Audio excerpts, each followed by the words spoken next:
It was around May of 2022, following the leak of images for an unannounced Silent Hill title, which would later launch as Silent Hill: The Short Message, that rumors first emerged about Silent Hill 2's remake. Nothing was known, neither Konami nor Bloober Team confirmed it, but that it was allegedly in the works was enough to set people's expectations running for the worse. Bloober Team? The same Bloober Team known for the underwhelming titles like The Medium, or outright average games like Blair Witch and Layers of Fear 2? That Bloober Team was working on a remake for one of the most beloved surreal horror games of all time, that too Konami's first new title in the franchise in years and years. There was plenty of skepticism, even among us here at GamingBolt, even when Konami revealed that they spoke to other studios before opting for Bloober Team. Of course, the publisher didn't help when it released the combat trailer, which portrayed the remake as more of an action title. Fast forward to today. Silent Hill 2 is nearly upon us on PS5 and PC, or already here for those who paid for early access, and it's good. Very good, in fact, with an 88 score on OpenCritic based on 47 reviews. On Steam, of the 4,424 user reviews, and counting, 96% are positive, resulting in an overwhelmingly positive rating. Even the original game's director, Masahashi Tsuboyama, is very happy about it.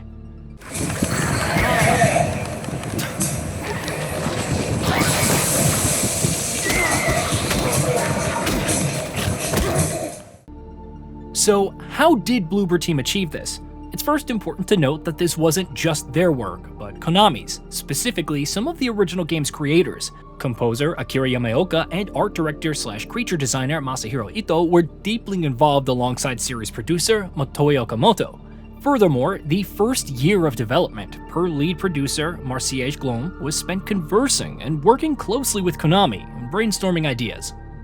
Konami was incredibly encouraging of our creative direction and strongly supported our vision for the game. Their trust in us gave birth to ownership over its development, said Glom. 2019's Resident Evil 2 served as an inspiration for Bloober Team, but more so in the level of quality it strove for because it understood the rivalry between both franchises back in the day.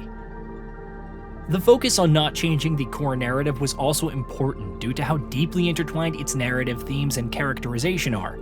Visually, it's a massive upgrade, and while that fidelity presents the town as we've never seen it, the remake doesn't stray from the signature foggy atmosphere or deliberate pacing.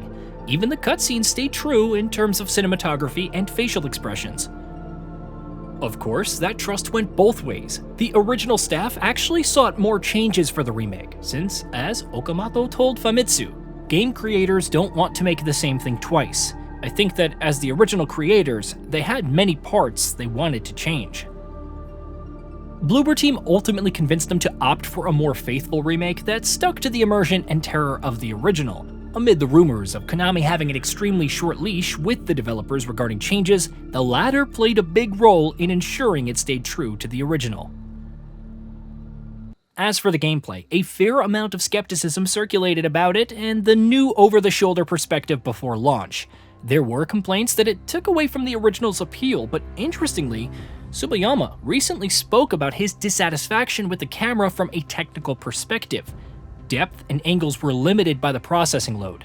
It was a continuous process of hard work that was not rewarded, but that was the limit.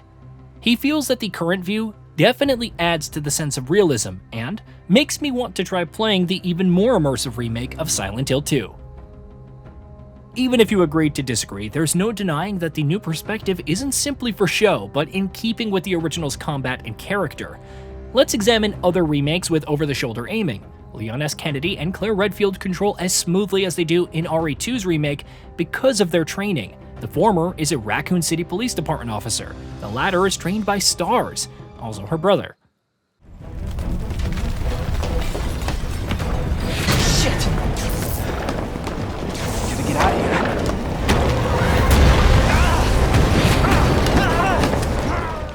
In Resident Evil 3 Remake, players control Jill Valentine, with the capability to dodge the Nemesis's attack with split-second timing and fight him alone. Once again, it makes sense given her training and years spent as a STARS member, leaving aside that she didn't have this in the first Resident Evil.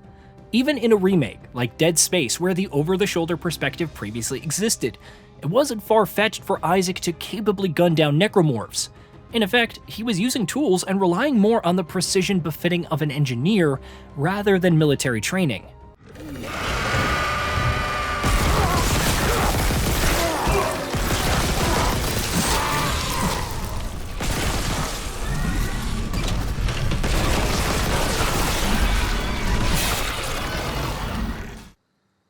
Despite having the same perspective in Silent Hill 2 Remake, it wouldn't have made sense for James Sunderland to just have any of these traits. Though taking track and field in school does explain his ability to jog continuously, Bloober Team hence leaned into it. James's dodge is more like a shuffle. He needs multiple hits to down a single foe with a melee weapon, which can also be explained away by their supernatural nature. Oftentimes, stomping on them is necessary to secure kills. Given the scarcity of ammo in Silent Hill, it's often better to kite enemies or slow them with a bullet to the leg before following up with melee hits. That awkwardness and lack of superior strength or advanced tactics not only make the action feel more visceral, but are in keeping with James's character. He hasn't received any close quarters combat training, so he often swings for the fences when wielding a melee weapon and little else. It also makes those rare moments of stealth, where you can sneak behind the bobblehead nurses and take them out instantly, more realistic. And it makes sense that this tactic doesn't work on every enemy because they're all built differently. Another aspect where the development team scored is in the sound design and music. Anyone who played the original Silent Hill 2 will tell you how essential both are to the experience, especially the former when you're entering a room and listening for enemy sounds. Since you're not superhuman, it's a necessary element of survival, and the remake understands this. While the remapped and new enemy encounters were necessary for many reasons, from overall game balancing to accommodating the new areas, they also shook things up for the Silent Hill 2 veterans. It forces them to rely on the audio again to get their bearings and avoid blundering into danger. What was terrifying over 23 years ago is terrifying today. Of course, the original soundtrack is also essential, conveying the mood of the game and its various levels, but also the characters and their motivations. Even more important than excellent music, with composer Akira Yamaoka performing excellently on rearrangements and new tracks alike, is their usage. Look at the criticism surrounding the Until Dawn remake, from the insertion of music into scenes that didn't previously have any to audio mixing, which makes it difficult to hear what the characters are saying. Silent Hill 2 avoids these pitfalls, using silence as the most effective way to set the mood and atmosphere. As much as Silent Hill 2 Remake honors the original while offering a contemporary perspective and presentation, it's not the end of the world if you prefer the original. As Tsubayama says, even if you don't know the original, you can just enjoy the remake as it is. Whether it's good or bad doesn't affect the original. However, there's no denying that Konami and Bloober Team achieved an impossible task with Silent Hill 2 Remake, rising above their respective notorieties and delivering an unforgettable experience for new and old players.